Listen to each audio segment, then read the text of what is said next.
IPL પર online સટ્ટો રમાતી હોવાને બાતમી આધારે પલસાણા પોલીસે કારેલી ગામે રેડ કરી હતી, જે રેડ દરમિયાન પોલીસે 10 જેટલા સટ્ટોડિયાઓને ઝડપી પાડ્યા હતા, જ્યારે અન્ય 6ને મોબાઈલ નંબરની એન્ટ્રી આધારે વોન્ટેડ જાહેર કરવામાં આવ્યા હતા। હાલ મહિલા IPLની મેચ ચાલી રહી છે, જે મેચ દરમિયાન 10 તારીખે યોજાયેલ દિલ્હી તેમજ બેંગ્લોરની સામસામેની મેચમાં મોટી રકમનો સટ્ટો ઓનલાઈન રમાતો હોવાની બાતમી પલસાણા પોલીસને મળી હતી। ઓનલાઈન સટ્ટો રમાડતા સટ્ટોડિયાઓ પલસાણા તાલુકાના કારેલી ગામે આવેલ 39 ફ્લાવર વેલી સોસાયટીમાં હોવાનું જાણવા મળતા પોલીસે સ્થળ પર રેડ કરી હતી, જે રેડ દરમિયાન પોલીસને સ્થળ પરથી 41 જેટલા મોબાઈલ ફોન, જેની કિંમત રૂપિયા 6,75,000, અલગ અલગ કંપનીના લેપટોપ નંગ 8 જેની કિંમત રૂપિયા 1,60,000 તેમજ જુદી જુદી બેંકના જુદા જુદા હોલ્ડરના 23 નંગ ATM કાર્ડ મળી આવ્યા હતા। પોલીસે કુલ રૂપિયા 8,31,000નો મુદ્દામાલ કબજે કરવામાં આવ્યો છે। હાલ તપાસ દરમિયાન પોલીસને મળેલી ઓનલાઈન એન્ટ્રી આધારે હજુ પણ નામો ખુલવાની શક્યતા સાથે મોટી સંખ્યામાં ઓનલાઈન રોકડ રકમની લેવડ દેવડ થઈ હોવાનું જાણવા મળી રહ્યું છે। તો બીજી તરફ આ ઓનલાઈન સટ્ટા બજારના છેડા મોટા માથા સુધી પણ જોડાય તેવી શક્યતા હાલ જોવા મળી રહી છે।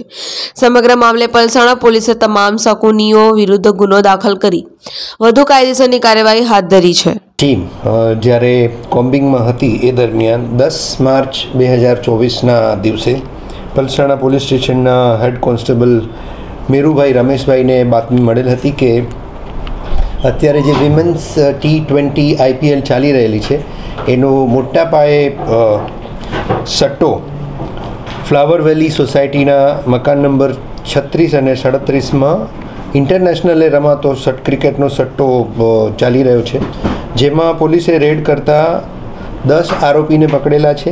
41 જેટલા સ્માર્ટફોન્સ મોબાઈલ, 8 લેપટોપ તથા અલગ અલગ ATM કાર્ડ 23 જેટલા નંગ પકડી અને 8,31,000નો કુલ મુદ્દામાલ કબજે કરેલ છે તથા આ તમામ જે વોટ્સએપ મેસેજીસમાં અને હિસાબ માટે મૂકેલા ચોપડાઓમાં લગભગ 20 કરોડ જેટલાનું ટ્રાન્ઝેક્શન 1 જાન્યુઆરી 2024થી થયું હોય એ હકીકત સામે આવેલી છે।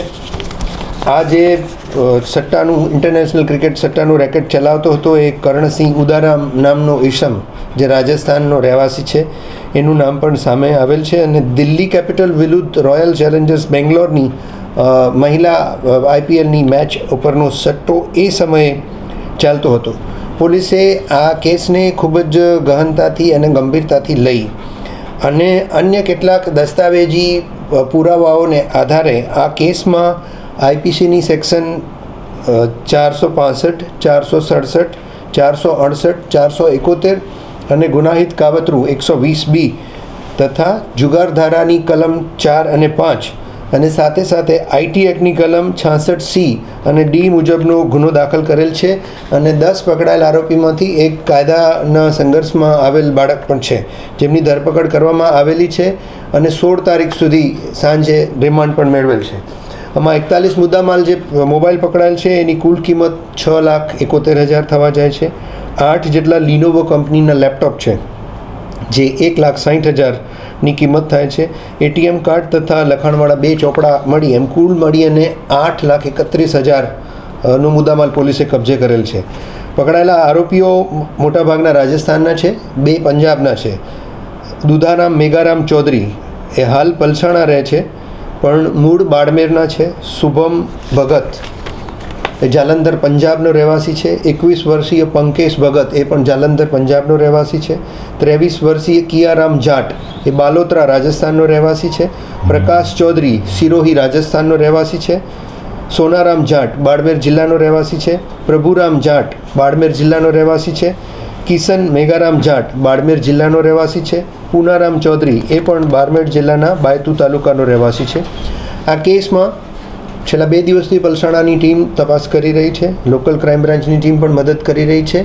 ASP કામરેજ અને પ્રોબેશનર ASP પ્રતિભા, જે અત્યારે પલસાણા પોલીસ સ્ટેશનમાં ઇન્ચાર્જ SHO છે, એ તપાસ કરી રહ્યા છે અને આ કેસની તપાસ પ્રોબેશનર IPS પ્રતિભા ગોદારાને સોંપવામાં આવેલી છે। ફર્ધર આ ટીમે તપાસ કરતા વોન્ટેડ આરોપીઓ કર્ણસિંહ ઉદારામ, પછી બાદશાહ, જેના પૂરા નામની ખબર નથી પડી, કેવિન, જેના પૂરા નામ હજી જાણવા માટે પોલીસ તપાસ કરી રહી છે, અને નાસિક નામનો માણસ, આ 4 નામ હજી આ તપાસમાં આવેલા છે। ફર્ધર ડિટેલ્સની વાત કરીએ તો આ પૈસા જે આવતા હતા એના અલગ અલગ નામના જે કરંટ એકાઉન્ટનો ઉપયોગ થતો હતો. એમાં Shrihari textile, Bhairavnath textile, Sangam, Niyati fashion, Shubh enterprise, Kishna fabric, Niyati fashion, બોસનમાં ટેક્સટાઇલ, કાનજી ટેક્સટાઇલ, રુદ્રા, લક્ષ્મી, આવા લગભગ મળી અને 15થી વધુ એકાઉન્ટ્સ જે કરંટ એકાઉન્ટ છે એમાં એ ટ્રાન્ઝેક્શન થતા હતા. અને એનાથી આગળનું લેયર, આમાં પૈસા આવી જાય એટલે નિયત સમયે 1 દિવસે કે 2 દિવસે એ સમયે બીજા એકાઉન્ટ્સમાં એ પૈસા ટ્રાન્સફર કરી દેતા હતા, જેની હાલ પોલીસ તપાસ કરી રહી છે.